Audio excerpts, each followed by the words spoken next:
ایک رات نماز تہجد کے بعد سلطان نورالدین زنگی نے خواب میں دیکھا کہ نبی رحمت صلی اللہ علیہ وسلم دو سرخی مائل رنگت کے آدمیوں کی طرف اشارہ کر کے سلطان سے کہہ رہے ہیں کہ مجھے ان کے شر سے بچاؤ۔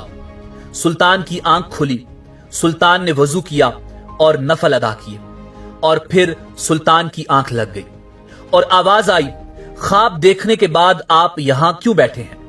آپ فوراً مدینہ منورہ کی جانب روانہ ہو جائیں۔ اگلے روز سلطان نورالدین زنگی نے 20 مخصوص افراد اور بہت سے طائف کے ساتھ مدینہ منورہ کی طرف سفر کا آغاز کیا، اور 16ویں روز شام کے وقت وہ مدینہ منورہ پہنچ گئے۔ سلطان نے روضہ رسول صلی اللہ علیہ وسلم پر بادب حاضری دی اور مسجد نبوی صلی اللہ علیہ وسلم میں بیٹھ گئے۔ اعلان کیا کہ اہل مدینہ مسجد نبوی پہنچ جائیں، جہاں سلطان نورالدین زنگی ان میں طائف تقسیم کریں گے۔ لوگ آتے گئے اور سلطان ہر آنے والے کو باری باری تحفہ دیتے رہے۔ اس دوران وہ ہر شخص کو غور سے دیکھتے رہے، مگر وہ دو چہرے جو خواب میں نظر آئے تھے سلطان نورالدین زنگی کو نظر نہیں آئے۔ سلطان نورالدین زنگی نے حاضرین سے پوچھا کہ مدینہ منورہ کا ہر شہری مجھ سے مل چکا ہے؟ جواب ملا، ہاں۔ سلطان نے پھر پوچھا، کیا تمہیں یقین ہے کہ ہر شہری مجھ سے مل چکا ہے؟ اس بار لوگوں نے کہا کہ سلطان سوائے 2 آدمیوں کے سب آپ کو مل چکے ہیں۔ راز تقریباً فاش ہو چکا تھا۔ سلطان نے پوچھا، وہ کون ہیں اور اپنا تحفہ لینے کے لیے کیوں نہیں آئے؟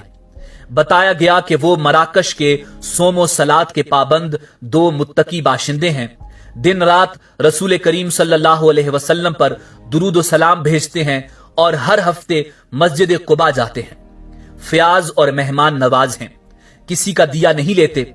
سلطان نے کہا، سبحان اللہ، اور حکم دیا کہ ان دونوں کو بھی اپنے طائف وصول کرنے کے لیے فوراً بلایا جائے۔ جب انہیں یہ خصوصی پیغام ملا تو انہوں نے کہا، الحمدللہ، ہمارے پاس اللہ کا دیا سب کچھ ہے اور ہمیں کسی تحفے طائف یا خیر خیرات کی حاجت نہیں۔ جب یہ جواب سلطان تک پہنچایا گیا تو سلطان نے حکم دیا کہ ان دونوں کو فوراً پیش کیا جائے۔ حکم کی فوری تعمیل ہوئی۔ ایک جھلک ان کی شناخت کے لیے کافی تھی، تاہم سلطان نے اپنا غصہ قابو میں رکھا اور پوچھا، تم کون ہو اور یہاں کیوں آئے ہو؟ انہوں نے کہا، ہم مراکش کے رہنے والے ہیں، حج کے لیے آئے تھے اور اب روضہ رسول کے سائے میں زندگی گزارنا چاہتے ہیں۔ سلطان نے سختی سے کہا، کیا تم نے جھوٹ بولنے کی قسم کھا رکھی ہے؟ اب وہ چپ رہے۔ سلطان نے حاضرین سے پوچھا کہ یہ کہاں رہ رہے ہیں؟ بتایا گیا کہ روضہ رسول صلی اللہ علیہ وسلم کے بالکل نزدیک ایک مکان میں جو مسجد نبوی کے جنوب مغرب میں دیوار کے ساتھ تھا۔ سلطان فوراً اٹھا اور انہیں ساتھ لے کر اس مکان میں داخل ہو گیا۔ سلطان مکان میں گھومتا پھرتا رہا۔ اچانک نئے اور قیمتی سامان سے بھرے ہوئے اس مکان میں سلطان کی نظر فرش پر پڑی ہوئی ایک چٹائی پر پڑی۔ نظر پڑنی تھی کہ دونوں مراکشی باشندوں کی ہوائیاں اڑ گئیں۔ سلطان نے چٹائی اٹھائی، اس کے نیچے ایک تازہ کھدی ہوئی سرنگ تھی۔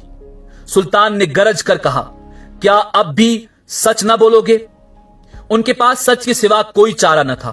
انہوں نے اعتراف کیا کہ وہ مسیحی ہیں اور ان کے حکمران نے انہیں بہت سا مال و زر اور ساز و سامان دے کر حاجیوں کے روپ میں مراکش سے اس منصوبے پر حجاز مقدس بھیجا تھا کہ وہ کسی نہ کسی طرح رسول کریم صلی اللہ علیہ وسلم کا جسد اقدس روضہ رسول صلی اللہ علیہ وسلم سے نکال کر لے آئیں۔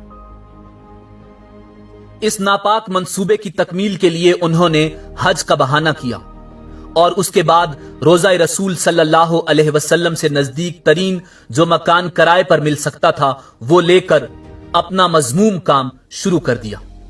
ہر رات وہ سرنگ کھودتے جس کا رخ روضہ رسول صلی اللہ علیہ وسلم کی طرف تھا، اور صبح کھدی ہوئی مٹی چمڑے کی تھیلیوں میں بھر کر جنت البقیع لے جاتے اور اسے قبروں پر بکھیر دیتے۔ انہوں نے بتایا کہ ان کی ناپاک مہم بالکل آخری مراحل میں تھی کہ ایک رات موسلا دھار بارش کے ساتھ ایسی گرج چمک ہوئی جیسے زلزلہ آ گیا ہو۔ اور اب جب کہ ان کا کام پایہ تکمیل کو پہنچنے والا تھا تو سلطان نور الدین زنگی نہ جانے کیسے مدینہ منورہ پہنچ گئے۔ سلطان ان کی گفتگو سنتے جاتے اور روتے جاتے اور ساتھ ہی فرماتے جاتے کہ میرا نصیب کہ پوری دنیا میں سے اس خدمت کے لیے اس غلام کو چنا گیا۔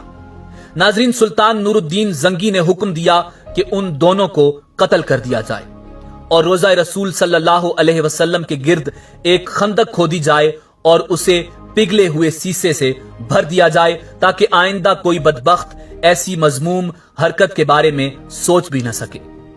ناظرین، مورخین کے مطابق یہ واقعہ سن 1142 عیسوی کا ہے۔